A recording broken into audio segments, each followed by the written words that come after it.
ISIS problem in Syria didn't stay in Syria. ISIS coordinated and inspired its followers to conduct widespread assaults against civilians worldwide, including in the United States. And you know, I remember sitting in some of those classified briefings in 2013 and 2014 as we're hearing about the rise of ISIS and thinking, how did Al-Qaeda morph into ISIS and become so many thousand strong without somebody blowing the whistle, without somebody in the international community, without us, without our military blowing the whistle on that? So we are here, I think, because of the failure of American foreign policy and because of the inaction of the international community. That is what has led us to this point. And it's what really gave rise to the idea of creating the Syria Study Group. So we would have some sort of objective, more objective look at what we should do and an assessment on how to respond.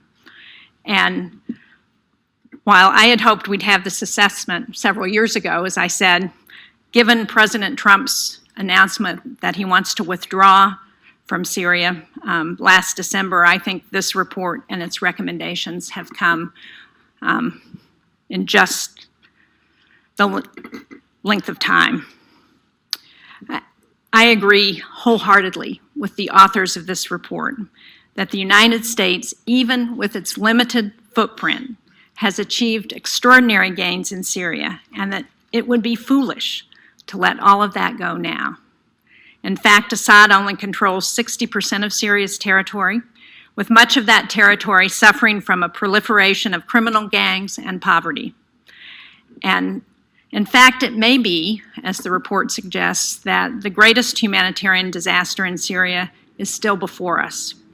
With escalated attacks since late April, the Syrian regime and its Russian and Iranian allies are threatening a population of approximately 3 million in Idlib province, and 2/3 of those people are women and children. In other parts of Syria, we're seeing the emergence of a rapidly developing ISIS insurgency that we must address. And to suggest that we have solved the ISIS problem and we can go home and not have to worry about it is just not looking at the situation as it exists. Some 18,000 ISIS fighters remain mobilized throughout Iraq and Syria, and another 10,000 are tenuously jailed in prisons throughout northeast Syria. You know, I had the opportunity to visit Iraq this past April, and one of the things we heard very clearly from our military leaders who were there and from the Iraqis is that ISIS fighters are still there and they are just biding their time. They are just waiting to see what we're going to do, what the coalition is going to do.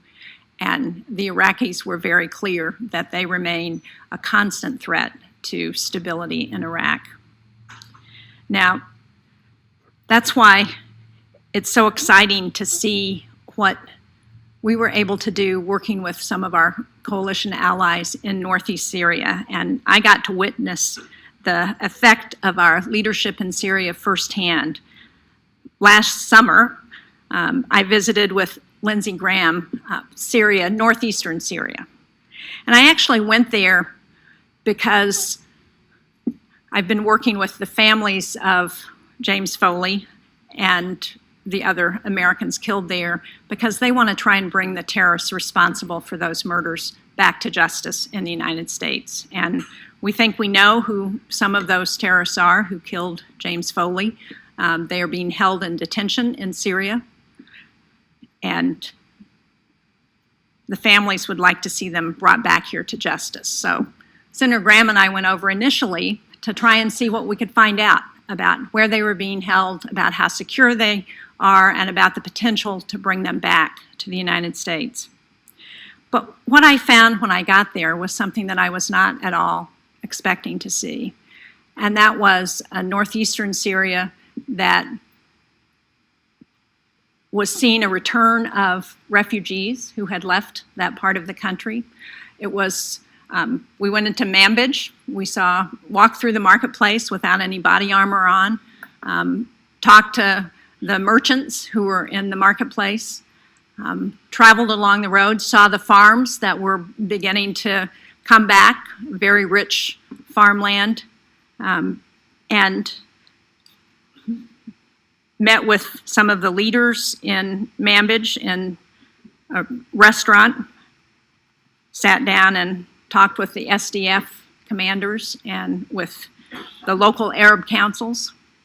And everywhere we went, what we heard from the Syrian people that we talked to was, please stay. Don't let America leave. Make sure you stay. We need you there because we are finally seeing some stability return to the country.